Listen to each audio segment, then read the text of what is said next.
In the heart of a small, untouched African village, there lived a young woman named Adana. Her skin was the rich color of earth after a warm rain, and her eyes sparkled with the brightness of 1,000 stars. Despite her beauty, she was often overlooked by the men of the village. Her sharp wit and fiery spirit were threatening to those who sought a quiet, submissive wife. Adana didn't let this bother her. She was content with her family's love and the boundless nature that surrounded them. However, her mother, Abina, had different aspirations. She longed for her daughter to be married and start a family of her own, ensuring her legacy within the tight-knit community.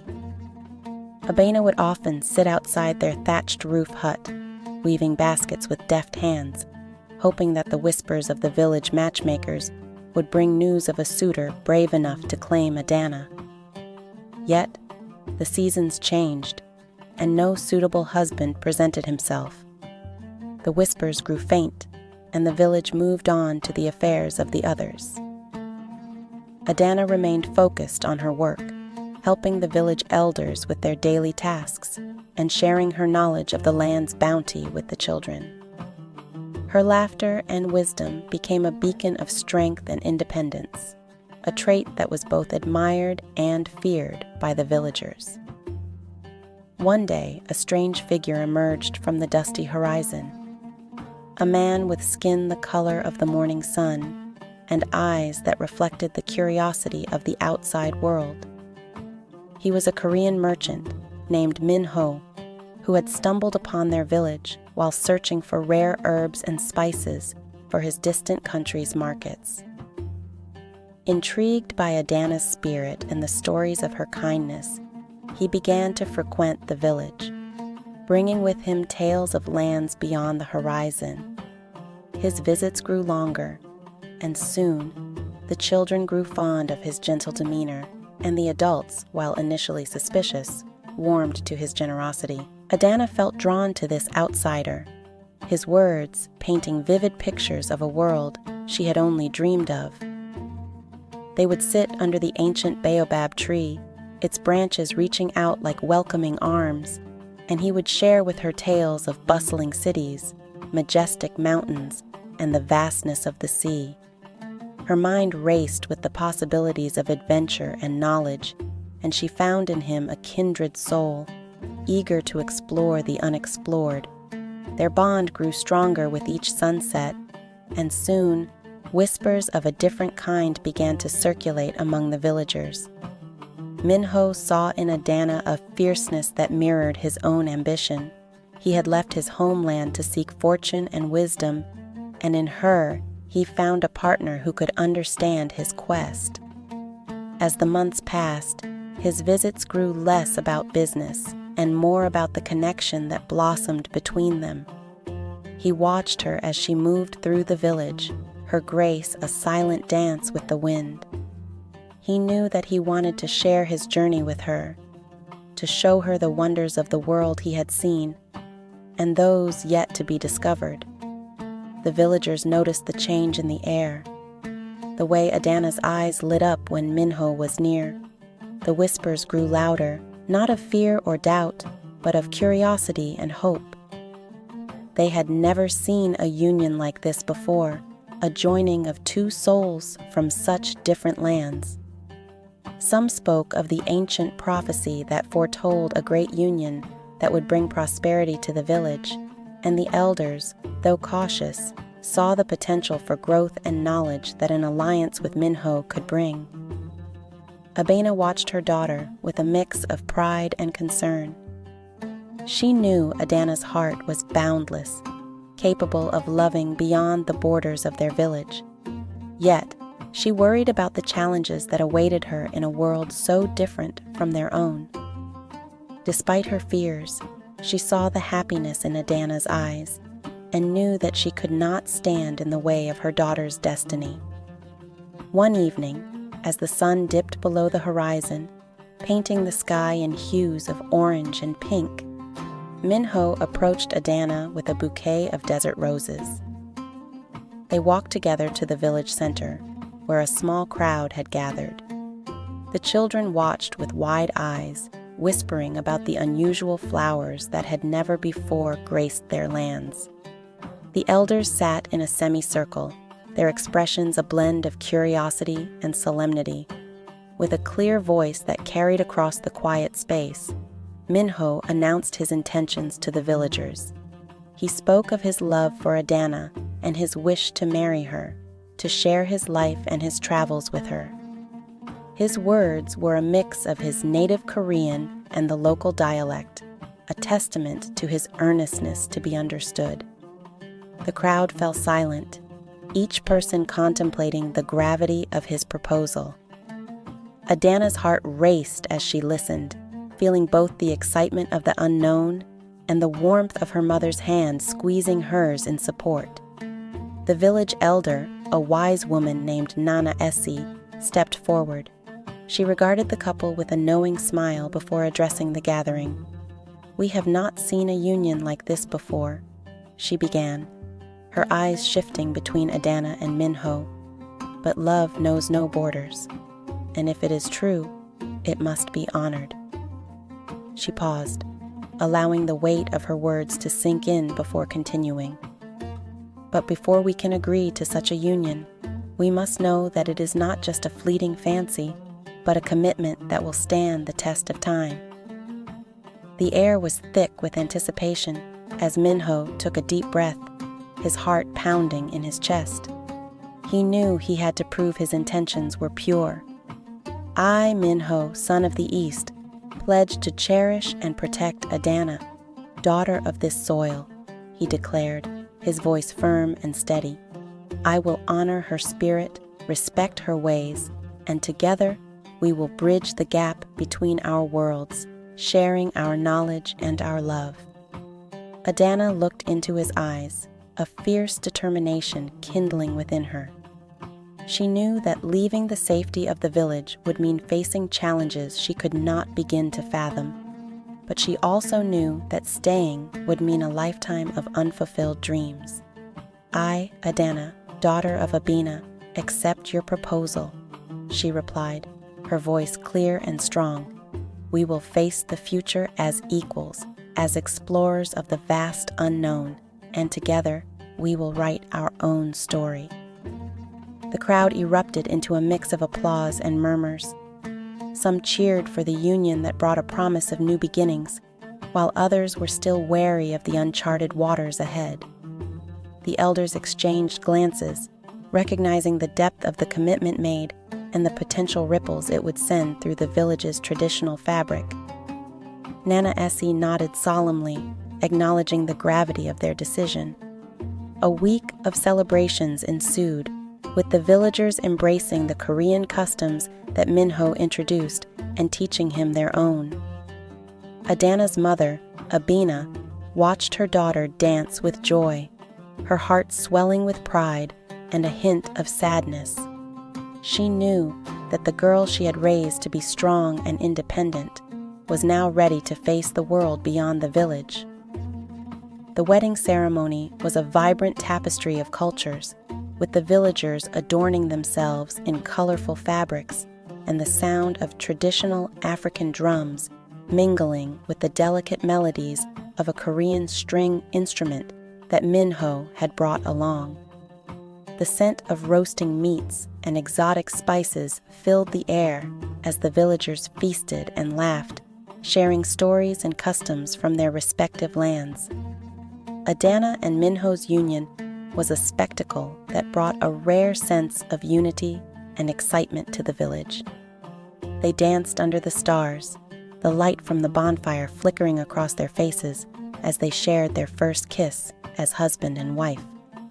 Their love was not just a declaration of affection, but a symbol of acceptance and openness to the world beyond their known horizon. The days leading to their departure were filled with preparation and bittersweet goodbyes. Adana's heart was torn between her love for her village and her longing for adventure. She packed her few possessions, including the basket of her favorite herbs and the necklace her mother had given her. a treasured piece of their shared heritage. Minho, for his part, was busy learning the local language and customs, eager to fully embrace his new life with Adana. On the morning of their journey, the villagers gathered at the edge of the village to bid them farewell. Abina's eyes shone with a mix of pride and sorrow as she hugged her daughter tightly. "Remember, Adana," she whispered in her ear. "Your heart is as vast as the savannah, and your spirit as untamed as the wind. Carry our love with you, and may it guide you through every storm." With a final embrace, Adana and Minho set off, the sun rising to cast a warm glow over the path ahead. They traveled for days, their conversation as rich as the landscapes that rolled by them. Minho taught her the art of navigating by the stars, and Adana shared the secrets of the plants and animals they encountered. Each evening, they would set up camp under the vast canopy of stars, their laughter echoing through the quiet night. Their journey was not without hardship. They faced treacherous terrain and unpredictable weather, but with each challenge, their bond grew stronger. Adana's courage and resourcefulness impressed Minho, and he grew more certain that he had chosen a partner who could stand beside him through any storm. They encountered other travelers and merchants, many of whom had never seen such a union before, and their story spread like wildfire across the lands. One evening, as they rested beside a roaring river, Adana looked into the fire and spoke of her fears. "What if we are not accepted in your world, Minho?" she asked, her voice quivering slightly. "What if they cannot see the love that burns as bright as these flames?" Minho took her hand, his own fears unspoken but present in the tightness of his grip. "Then, my love," he said, his voice firm, "we will show them. We will share the beauty of our union and the strength of our hearts. Together, we will carve our place in the world, one step at a time." And so they continued, their love a beacon that guided them through the trials of their journey. They encountered curious gazes and whispered judgments, but their bond remained unshaken. Adana's spirit was a shield that deflected any hostility, and Minho's patience a balm that soothed her fears. They grew adept at reading the unspoken language of the lands they traversed, the subtle gestures and expressions that spoke of acceptance or rejection. Upon reaching Minho's homeland, they were met with a cacophony of sounds and smells that overwhelmed Adana's senses. The bustling streets of Seoul, with their neon lights and towering buildings, stood in stark contrast to the quiet simplicity of her village. Yet, she felt a strange kinship with the city's energy, a reflection of the vitality that had always pulsed within her. Minho's family received them with a mix of astonishment and curiosity. His mother, a graceful woman with a gentle smile, studied Adana with a critical eye, searching for the qualities that had won her son's heart. After a tense silence, she embraced Adana warmly, her acceptance a balm to the tension that had coiled in the young woman's stomach. The first months in Korea were a whirlwind of new experiences for Adana. She marveled at the bustling markets, the intricate cuisine, and the discipline of the martial arts that Minho practiced. She learned to navigate the crowded streets with the grace of a gazelle, her curiosity leading her to hidden gems that even the locals overlooked. Her fiery spirit and infectious laughter soon won the hearts of the people they met, and the couple became a symbol of unity and love that transcended borders. But one fateful day, a letter arrived from Abina, heavy with the weight of urgency. Adana's heart sank as she read the words that called her back to the village. A fierce drought had struck, and the crops were failing. The villagers were in dire need of her knowledge of the land and the ancient rituals that might appease the ancestors and bring back the rains. Without hesitation, Adana and Minho set forth on the long journey back to Africa. They traveled swiftly, their hearts heavy with worry. Upon their arrival, the sight of the withered crops and the desperation etched on the villagers' faces tugged at their hearts. Adana felt the weight of her responsibility, a burden she had never truly felt until now. The elders gathered in the village square, their eyes filled with hope and desperation as they awaited her wisdom. With a deep breath, she stepped forward, the necklace her mother had given her a warm presence against her skin. Drawing upon the ancient knowledge she had learned, she began to perform a rain dance, her movements as fluid as the water they so desperately needed.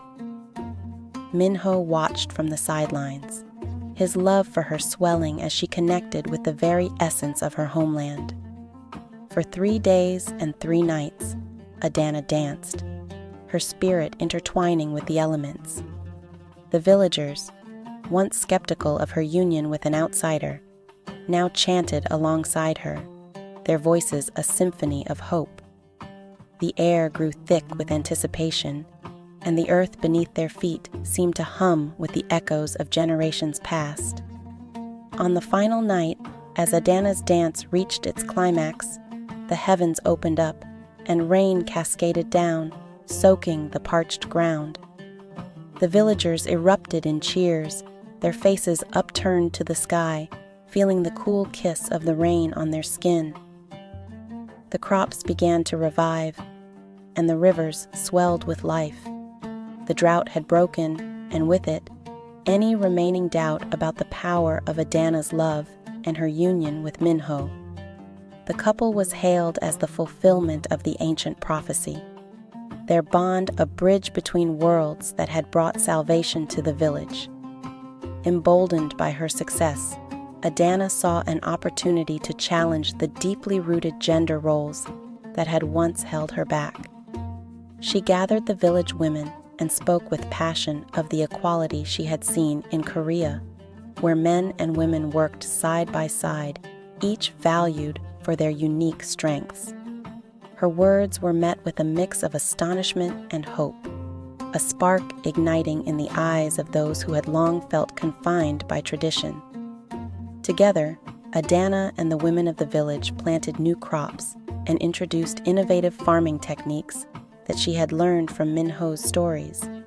The men, initially skeptical, soon recognized the wisdom in her words and the fruits of their combined efforts. The harvests grew more abundant, and the village flourished like never before. The couple's influence did not end with agriculture. They established a school where Minho taught the villagers the secrets of his merchant craft, and Adana shared the knowledge she had gained from her travels. The children's eyes lit up with wonder as they learned of distant lands and the possibility of their own futures stretching beyond the village. As the years rolled by, Adana gave birth to a son, whom they named Kwame. His skin was a blend of their worlds, a canvas of brown and gold, a testament to their enduring love. Kwame grew to be a curious and adventurous child, eager to explore the lands that had shaped his parents. Under their watchful eyes, he learned the languages and customs of both Africa and Korea, his heart swelling with pride for his dual heritage. The village grew and evolved, the influence of Minho and Adana's union bringing prosperity and innovation. They had become leaders in their own right, advocating for change and fostering a spirit of cooperation that had once been unthinkable. The villagers looked to them for guidance, and their story inspired others to seek connections beyond the confines of their own culture. However, their success did not go unnoticed. A rival merchant named Tariq, a man known for his cunning and greed, had caught wind of the village's newfound prosperity. He arrived with a caravan of goods, his eyes gleaming with the prospect of exploiting their newfound wealth. Tariq offered the villagers exorbitant prices for their goods, hoping to drain their resources and leave them in his debt. The villagers, naive to his true intentions, were initially thrilled by the wealth he offered. But Adana, with her sharp intuition, sensed the danger lurking beneath his charming facade. She called for a meeting with the elders, her voice filled with urgency. "We must not sell ourselves short," she warned, her eyes blazing. "This man seeks to control us through our own prosperity." Minho listened intently, his mind racing with strategies to outwit the crafty Tariq. He knew that brute force would not serve them here. Instead, they needed to use their wits. "We will offer him a trade," he suggested, "one that benefits both parties, but does not leave us at his mercy." The elders looked to Adana, whose gaze was steady and resolute. "Let us show Tariq that we are not to be underestimated," she said. "We will exchange our goods for knowledge and tools that can help us sustain our village's growth independently." The room nodded in agreement, their respect for Adana's wisdom growing with each passing moment. When Tariq returned the following day, expecting to seal his lucrative deal, he was met with a firm but respectful counteroffer. Adana spoke with a poise that belied her youth, presenting a list of goods and knowledge that would not only benefit the village, but also ensure their long-term self-sufficiency. His surprise was palpable, but he quickly masked it with a sly smile, thinking he could still manipulate the situation to his advantage. The negotiations were tense, with Tariq trying every tactic in his arsenal to sway the villagers. However, Adana's sharp intellect and Minho's shrewd business acumen proved to be a formidable match. They held firm, refusing to be swayed by his grand promises, and instead focusing on the sustainable growth of their community. The villagers watched, their admiration for their leaders growing with every parry and thrust of the verbal duel. Tariq, realizing he could not best them in fair trade, grew desperate. He began to spread rumors, attempting to turn the villagers against Adana and Minho, claiming that their foreign ways were a curse upon the land. Some of the more superstitious villagers began to murmur in agreement, their fear of the unknown clouding their judgment. However, the couple's unshakable resolve and the evidence of their contributions to the village's prosperity held sway.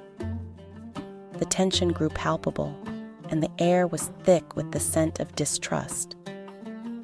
One evening, as the sun dipped below the horizon, casting long shadows across the village, Tariq approached Adana's mother, Abina. His voice was low and insidious. "Your daughter has brought a foreigner into our midst," he hissed. "Do you not fear for the purity of our ways?" Abina, ever wise, recognized the malice in his words. "I fear for the purity of no one's heart," she replied calmly. "It is love that guides Adana and Minho, and love that has brought us prosperity and knowledge. Their union is a gift, not a curse." Her words echoed through the gathering night, and the villagers who had gathered to listen nodded in silent agreement. Tariq, unable to sway the elders or the villagers, turned his attention to the youth. He spoke of the riches and wonders of the outside world, painting a picture of a life beyond the village that seemed too tempting to resist. A few young men and women began to question the wisdom of their leaders, their eyes glinting with the allure of adventure. Determined to protect the harmony of the village, Adana called for a gathering. Under the ancient baobab tree, she addressed the villagers with a fiery passion. "Our village is our home, but it is not our cage," she said, her voice carrying on the evening breeze. "We must embrace the world's knowledge while remaining true to our roots. Do not let fear of change cloud your judgment. Let us show Tariq that our hearts are open, but our village is not for sale." The crowd murmured, some nodding in understanding, while others still wavered, torn between the allure of the unfamiliar and the comfort of tradition. Sensing their doubt, Minho stepped forward, holding young Kwame in his arms. "Our son represents the fusion of our worlds," he declared, his voice resonant with conviction. "We do not wish to lose our identity, but to enrich it. To reject our heritage is to reject ourselves, but to accept new ideas is to ensure our survival and growth." The villagers looked upon Kwame, their future reflected in his mixed features, and a ripple of understanding swept through them. They had seen the prosperity that had come with Adana and Minho's union, the way their lives had been enriched by the blending of their cultures. Slowly, the whispers of dissent began to fade, replaced by a quiet resolve. The following day, Tariq's caravan remained parked outside the village. But the villagers did not come to trade. Instead, they worked together, planting crops and sharing stories. Their unity a stark contrast to the tension that had once gripped them. Adana and Minho walked among them, their presence a reminder of the strength they had found in each other and the world that lay beyond their borders. As the sun set and the shadows grew long, a group of young villagers approached Adana and Minho, their eyes filled with a newfound respect. "We have decided to stay," they said, their voices unified. "We wish to learn from you, to build a future here that honors both our past and our present." The couple looked at each other, their hearts swelling with pride. Tariq, watching from a distance, could feel his power waning. His attempts to divide the villagers had only served to strengthen their resolve.